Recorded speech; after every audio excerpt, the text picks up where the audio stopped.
Donc ça, c'est un super conseil, effectivement. Au lieu de déposer un décès de demande préalable de travaux, contactez d'abord le service de l'urbanisme et l'architecte des bâtiments de France. Tout a été refait, les rampants, isolation sous toiture, isolation des murs, élec. Ben vraiment, on repart tout à zéro là. On repart de tout à zéro. Actuel, les taux ont baissé et sont en train de baisser, donc on a de plus en plus d'acquéreurs qui arrivent au sein de projets locatifs, ce qui va favoriser évidemment la remontée des prix.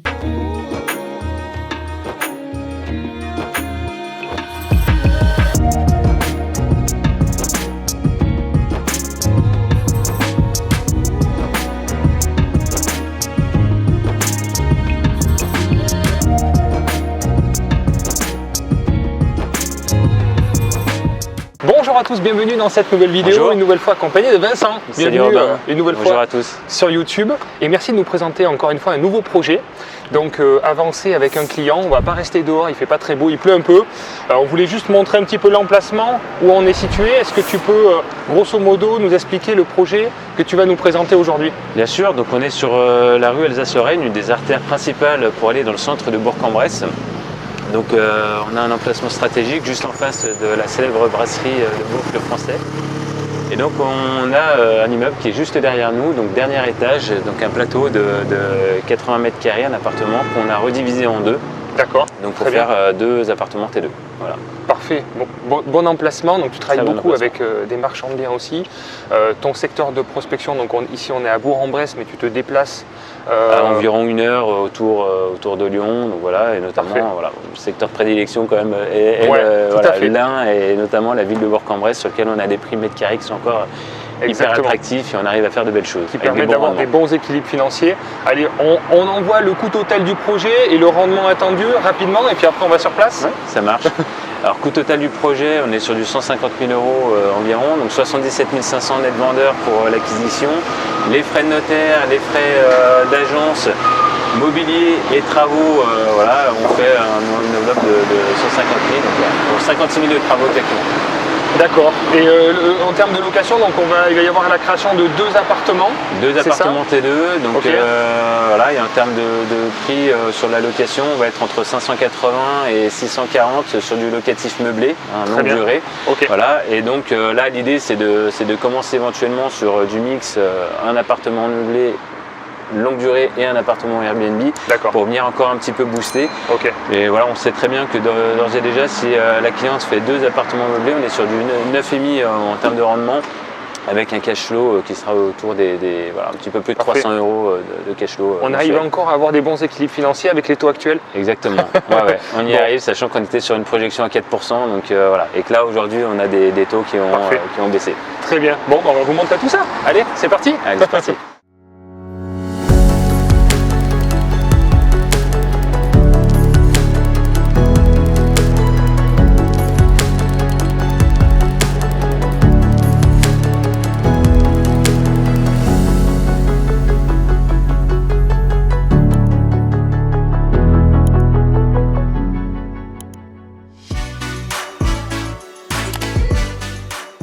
Donc en fait là on est dans les communs, donc on se rend compte qu'il y a des travaux en cours.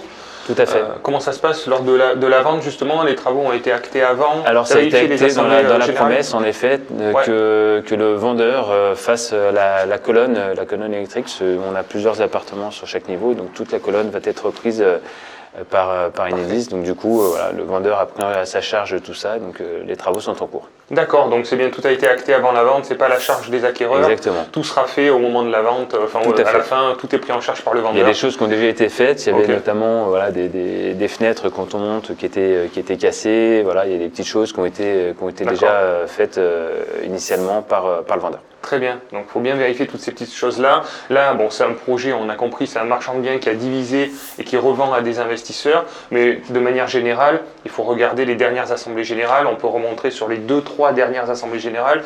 Si on voit effectivement qu'il y a des choses qui sont repassées en vote plusieurs fois, comme la toiture, les ravalements, les communs, on sait qu'au bout de 3, 4, 5 fois, au bout d'un moment, ça va être voté, ça va être acté. Ça nous donne des indices sur les budgets prévisionnels à prévoir dans les années à venir. Donc c'est bien d'avoir tous ces éléments en notre possession et de ne pas avoir la surprise, une fois qu'on est propriétaire, d'avoir des décisions qui sont actées et des budgets non prévus, quoi. C'est ça.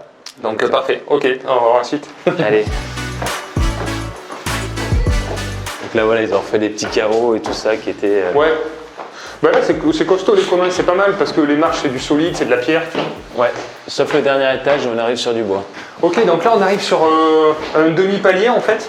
Exactement, donc demi-palier, donc la propriétaire, la cliente a acheté donc en effet en 3 lots initialement, donc on avait le lot de l'appartement juste au-dessus et les 2 petits lots ici. D'accord. Et donc en prévision de la découpe, on a donc en amont travaillé avec le géomètre 2 lots pour les appartements pour qu'on puisse éventuellement par la suite faire des reventes sans avoir besoin de redemander à la copropriété et tout ça. Donc, voilà, parfait, ça c'est des lots indépendants.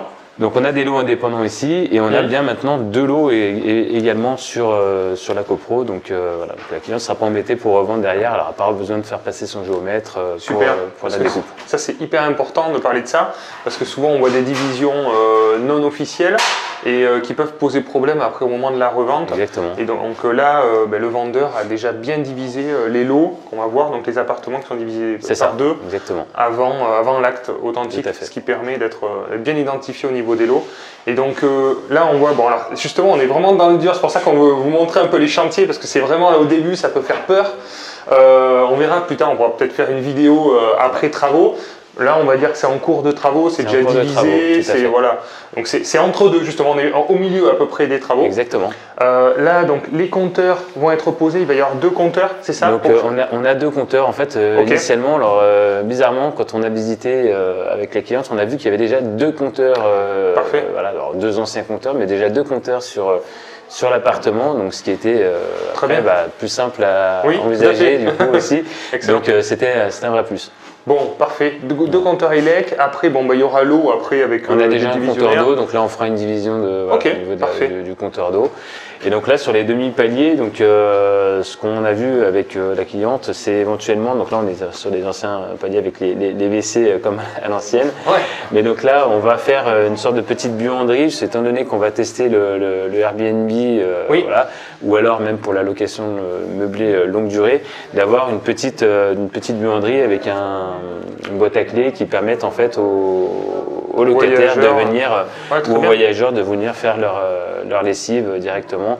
Okay. Ce qui est un gain de place pour l'appartement après. Ok, voilà. Et parfait. Puis un petit espace de stockage sur le côté pour les vélos ou autre. Ouais, c'est toujours pratique. Ok, bon, allons voir ces appartements. Donc c'est divisé en...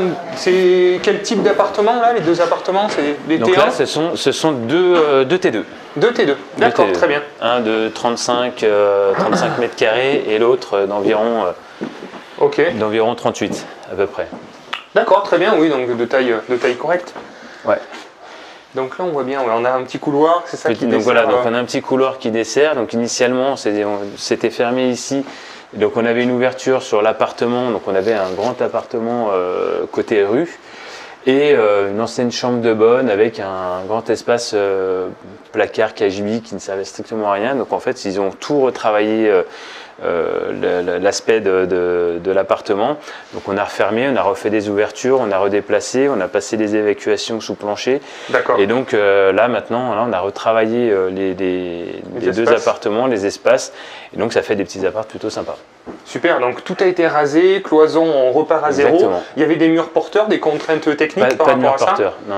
Okay. Donc ça c'est un gros avantage. La seule contrainte c'est peut-être les points d'eau, justement, qui étaient d'origine ou peut-être qui ont été retravaillés, parce qu'il y a des travaux un peu à tous les étages, vous avez pu vous repiquer. Il y a des travaux un peu à tous les étages, mais c'est qu'on a de la chance, c'est qu'on a en fait une surélévation du plancher, donc on a pu tout passer directement, soit derrière placo pour les arrivées d'eau et quelques évacs. Okay. Et après on a aussi cette surélévation qui fait qu'on peut passer aussi des choses directement dessous.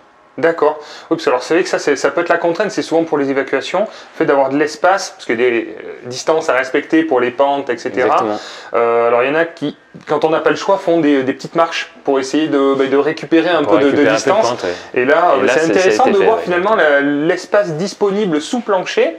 entre les appartements, parce que c'est vrai que dans les anciens appartements, il y avait des espaces énormes, quoi. C'est ça. Il laissait beaucoup de place inutile, et donc pour le coup, là, ça a servi pour récupérer les évacs. Ok, intéressant.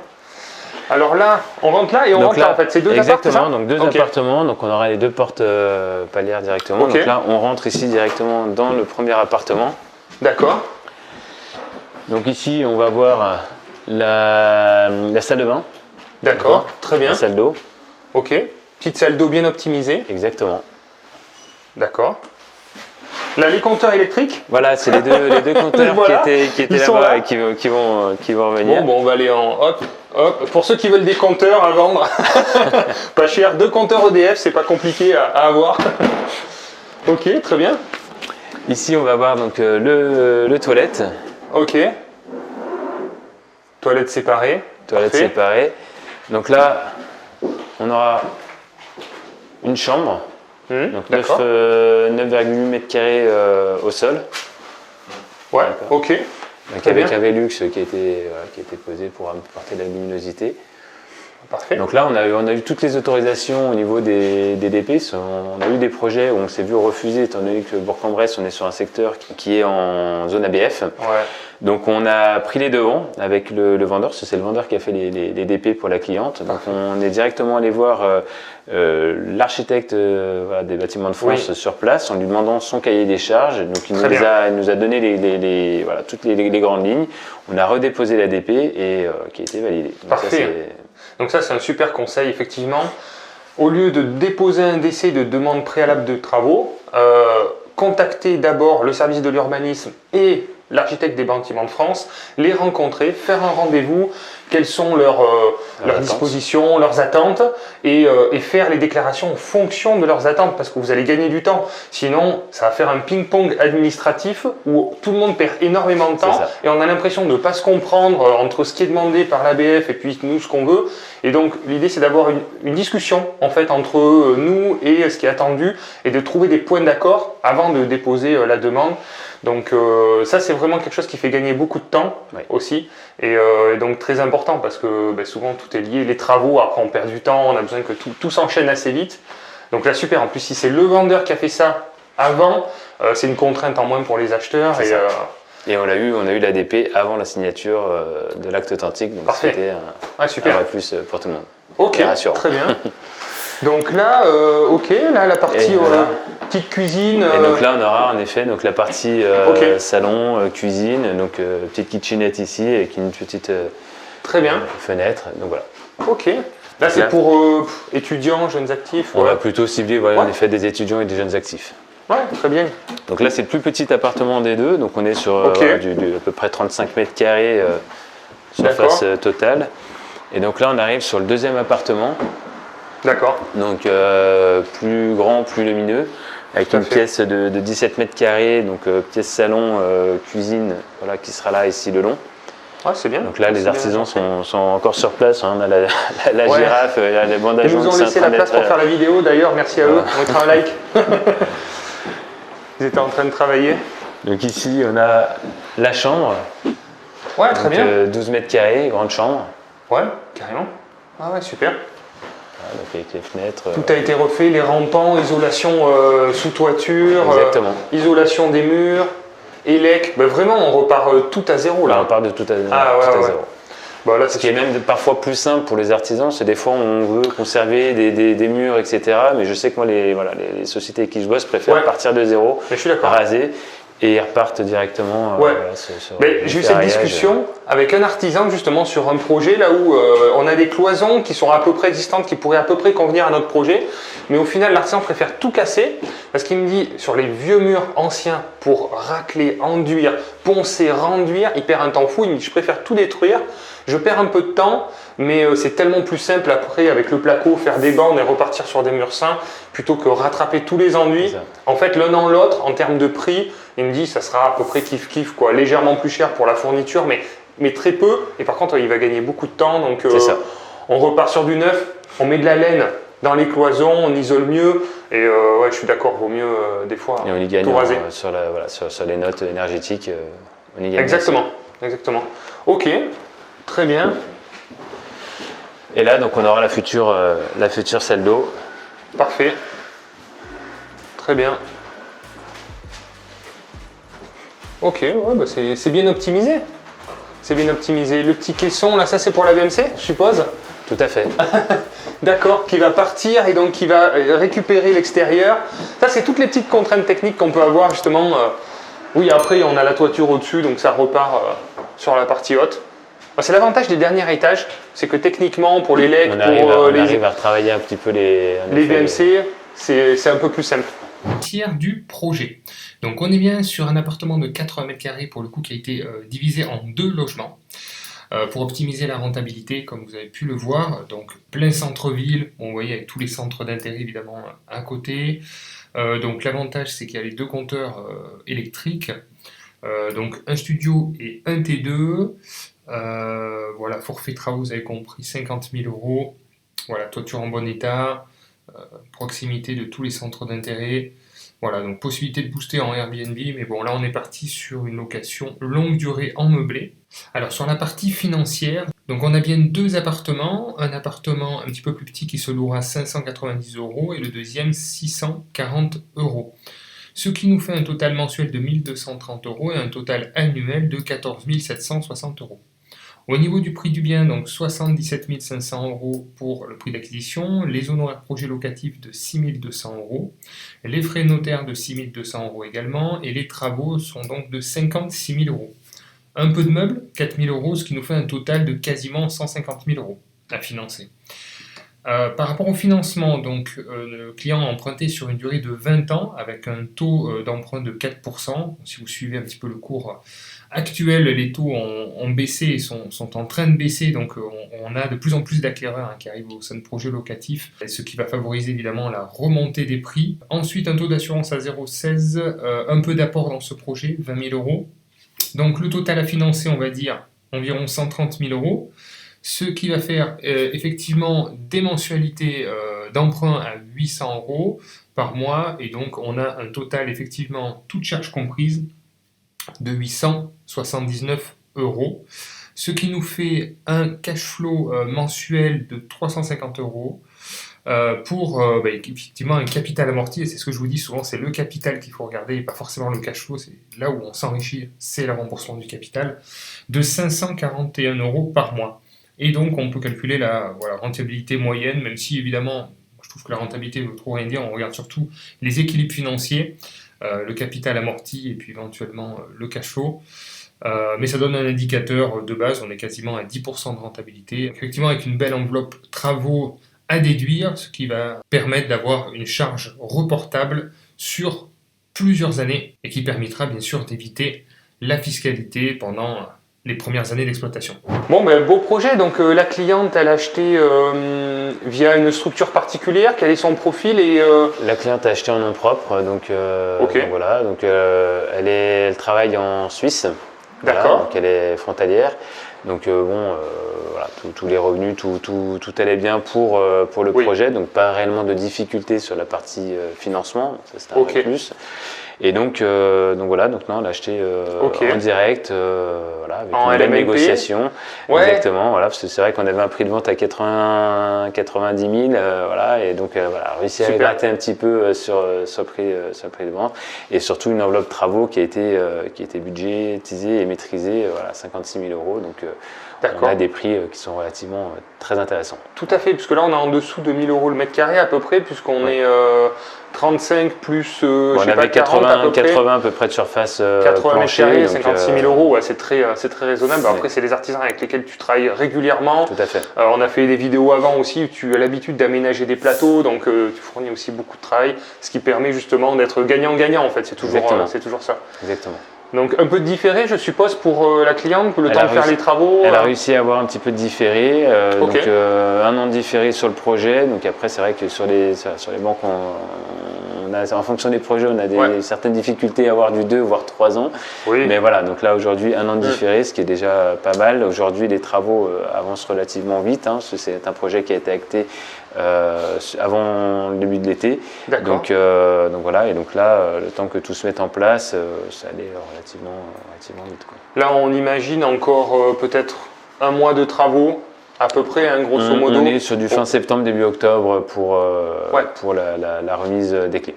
Très bien. Donc voilà une durée de portabilité de travaux de 4-5 mois à peu près. À peu près. Voilà, pour après continuer de différer 6 mois. Donc très bien, ok. Mais je pense que c'est un bon projet assez simple à appréhender en termes de budget. C'est vrai que ça reste une petite enveloppe. 2 appartements, différents modes d'exploitation, de la longue durée pour sécuriser les revenus sur le long terme, et puis de la location courte durée, vu l'emplacement hyper centre, la demande aussi où tu as une expérience sur ce mode de location qui permet d'avoir déjà une première approche sur le nombre de nuitées, etc., le tarif. Exactement. Sur Bourg-en-Bresse, 80% de taux d'occupation en moyenne. J'ai des clients qui arrivent à pousser entre 90 et 95% de taux d'occupation. Il faut savoir qu'on a très peu d'hôtellerie sur Bourg-en-Bresse, donc on a des rendements qui sont superbes. Et j'ai des clients qui m'appellent en disant Vincent, c'est fou, voilà, on fait 1200 mensuels net sur des projets, donc du coup, voilà, qui me disent c'est une question d'offre et de demande. Voilà, faut qu'on reparte sur de nouveaux projets. Donc incroyable. Pas mal. Bon, très bien. Merci Vincent pour cette présentation de projet. Félicitations à la cliente aussi pour ce beau projet, bien mené. Et on lui souhaite plein de bons revenus locatifs et puis une belle continuité dans tous ces projets immobiliers. Et puis surtout, pensez à vous, passez à l'action. À bientôt. Ciao.